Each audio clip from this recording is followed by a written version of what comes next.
दोस्तों, आज की कहानी आप सभी की आंखों में थोड़ी सी नमी जरूर छोड़कर जाएगी। स्त्री का घर।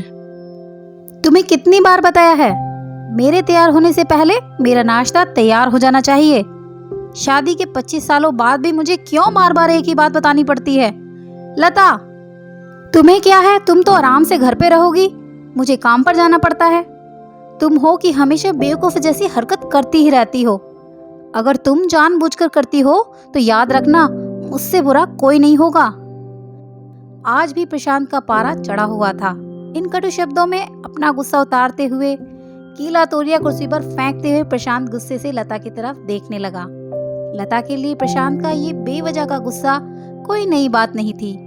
वह महीने में 3-4 बार ऐसे ही लता पर बरस पड़ता था।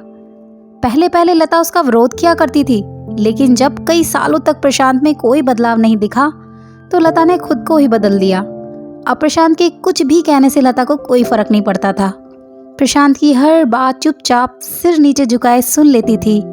शादी के 5 साल तक लता ने पूरी कोशिश की कि प्रशांत को बदला जाए, लेकिन फालतू का गुस्सा करना और बाद में लता को भला बुरा कहना मानो जैसे कि उसकी आदत बन गई थी। कोई भी वाद विवाद होता, प्रशांत सीधे लता को बोल देता, अगर मैं तुम्हें अच्छा नहीं लगता ना तो क्यों नहीं तुम अपने मायके चली जाती, क्यों रहती हो मेरे साथ? इतना सब कुछ होने के बावजूद भी लता प्रशांत के साथ ही रहती थी, क्योंकि उसे अपनी बेटी की फिक्र थी। और वह जाती भी तो कहाँ। अपने बूढ़े हो चुके माँ बाप को इस उम्र में परेशान करना वह नहीं चाहती थी। समाज और लोग क्या कहेंगे, यह भी तो उसे देखना था। वह इतनी पढ़ी लिखी भी नहीं थी कि खुद जाकर कोई नौकरी कर सके और अपना और अपनी बेटी का पालन पोषण कर सके। लता को अब अपनी फिक्र नहीं थी, उसको फिक्र थी तो बस अपनी शादी लायक हो रही बेटी की। लता नहीं चाहती थी कि पति पत्नी के झगड़े की वजह से काव्या डिस्टर्ब हो।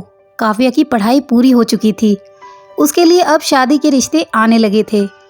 कई रिश्तों को काव्या ठुकरा चुकी थी। 2-3 महीने बाद एक अच्छा रिश्ता आया।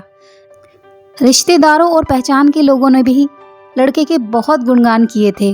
प्रशांत एक शाम अपनी बेटी के पास बैठकर उसे बताने लगा, काव्या बहुत अच्छा लड़का है, पढ़ा लिखा है, बड़ा घर है, बहुत अच्छी नौकरी है। ऐसे रिश्ते बार बार नहीं आते बेटा, इस बार मना मत करना। काव्या अपने पिता से ज़्यादा बात नहीं करती थी, शायद डरती थी या शायद नफरत करती थी, लेकिन आज वो पूरी हिम्मत इकट्ठा करके बोली, मुझे अभी शादी नहीं करना है पापा, मैं नौकरी करना चाहती हूँ और खुद अपने पैरों पर खड़ा होना चाहती हूँ। हाँ तो इसमें क्या बड़ी बात है, मैंने लड़के से बात की है, वह तुम्हें कभी किसी बात के लिए नहीं रोकेगा। तुम शादी के बाद भी नौकरी कर सकती हो, वह तुम्हें नौकरी के लिए भी परमिशन देगा। प्रशांत बोला, मेरा नौकरी करना या ना करना उसकी परमिशन पर क्यों डिपेंड रहेगा पापा? काव्या ने पूछा। मैं कह रहा हूँ ना, तुम्हें किसी भी चीज़ की कोई कमी नहीं होगी वहाँ। ऐसे रिश्ते बार बार नहीं आते, इसे ठुकराओ मत, बहुत खुश रहोगी तुम वहाँ। प्रशांत बोला, पापा क्या मैं उतनी ही खुश रहूंगी जितनी मम्मी इस घर में खुश है? काव्या ने तंज कसते हुए कहा। प्रशांत गुस्से से अपनी आंखें बड़ी करते हुए बोला, आज तुम्हारी जबान कुछ ज्यादा नहीं चल रही है? पापा मुझे शादी ही नहीं करनी है, क्योंकि शादी के बाद अगर वह लड़का आपके जैसा निकला तो मैं क्या करूंगी? मुझे आपके जैसा जीवन साथी नहीं चाहिए जो बिना बात के मुझ पर हमेशा चिल्लाए।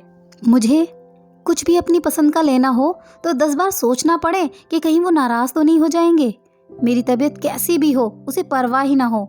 रोटी थोड़ी मोटी बन जाए तो घर सर पर ना उठा ले, कहीं उसकी चेकबुक ना मिले तो दोष मेरा ही निकाले, और हर छोटी मोटी बात पर मुझे मायके जाने के लिए कहे।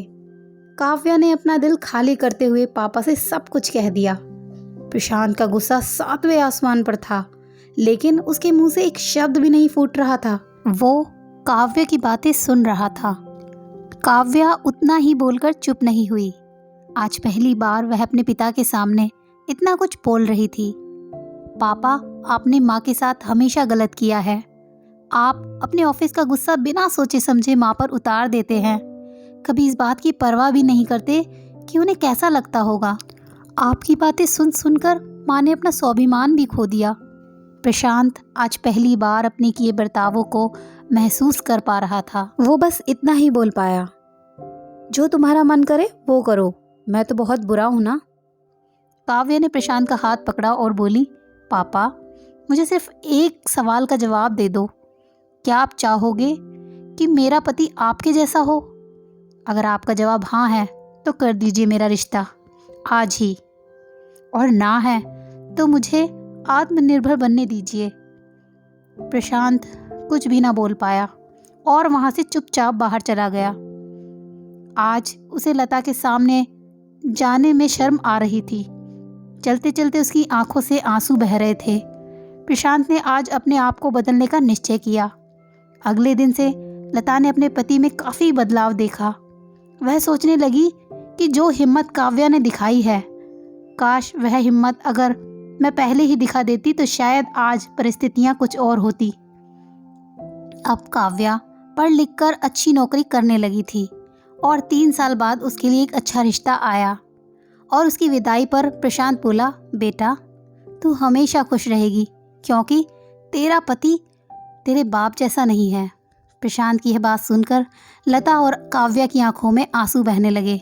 दोस्तों, हमारे समाज में भले ही औरतों को देवी का दर्जा दिया जाता है, लेकिन वह स्वतंत्रता नहीं दी जाती जो उन्हें देनी चाहिए। उन्हें बचपन से ही बता दिया जाता है कि वे पराया धन है। स्कूल से आने में देर हो जाए तो पिटाई मिलती है। मोबाइल पर बातें करते हुए दिख जाए या खिड़की से झांकते हुए दिख जाए तो शक किया जाता है। माँ बाप का घर तुम्हारा नहीं है, पति का घर तुम्हारा है। जीवन भर यह बातें बता बता कर उन्हें ससुराल भेज दिया जाता है और एक दिन किसी छोटे मोटे झगड़े में ससुराल वालों से उन्हें सुनना पड़ता है कि इस घर को छोड़ दो और मायके चली जाओ। अब आप ही बताओ दोस्तों, ऐसी स्त्रियों का सच्चा घर आखिर कौन सा है? आखिरकार वह किस घर को अपना घर कहें? हमेशा की तरह पूरी कहानी सुनने के लिए आपका बहुत बहुत धन्यवाद दोस्तों, उम्मीद करती हूँ यह कहानी आपके दिल को छू गई होगी।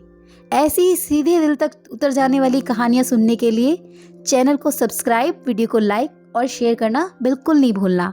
मिलते हैं नई कहानी के साथ। धन्यवाद।